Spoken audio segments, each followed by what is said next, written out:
Ituturo ko sa inyo paano mag-divide ng mixed numbers.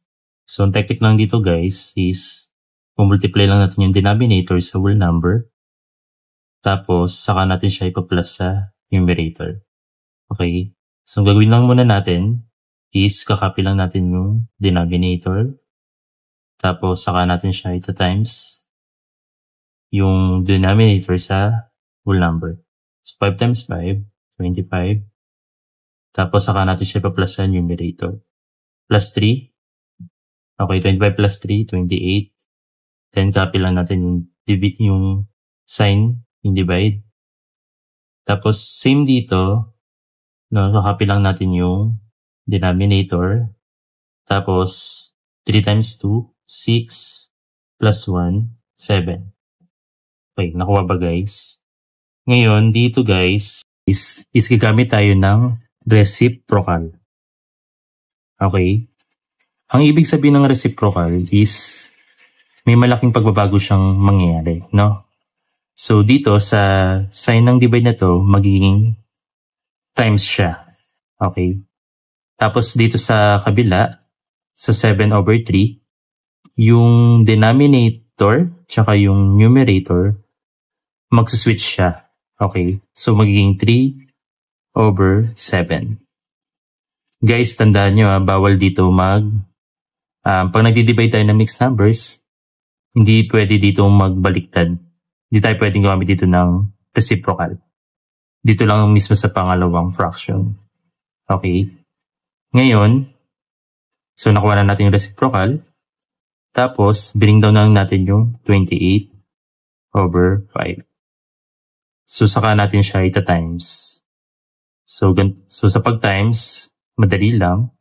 So, numerator to numerator, tapos denominator to denominator.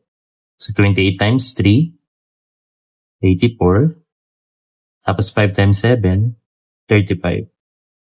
So, hindi pa ito tapos guys, kasi kukunin natin yung lowest term nito. Isasagad natin. So, gagamit tayo ng GCF. Pero sa ngayon, isa-shortcut na natin. So, kasi ang GCF nito, nitong dalawang ito is 7. Okay. So, 84 divided by 7, 12.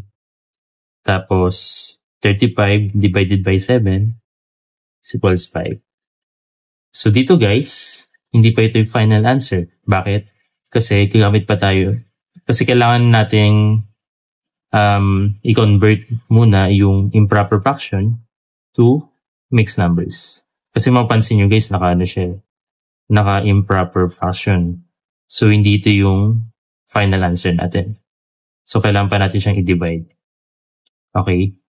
So, dito na natin siya itutuloy sa taas. So, 12 divided by 5. Okay? 2 times 10. 2 times 5, sorry. 10. Tapos, 12 minus 10, 2. So guys, mapapansin ninyo na ito yung ating remainder. Ito naman yung quotient. Ito naman yung divisor. Ngayon, sa remainder, ilalagay natin siya dito. Tapos, yung divisor, dito siya sa denominator. So, ito yung final answer. So, ang final answer niya is 2 and 2/5. Kung nagustuhan mo ito, please subscribe, like, and share para lagi kang updated sa aking i-upload na bagong video. Thank you!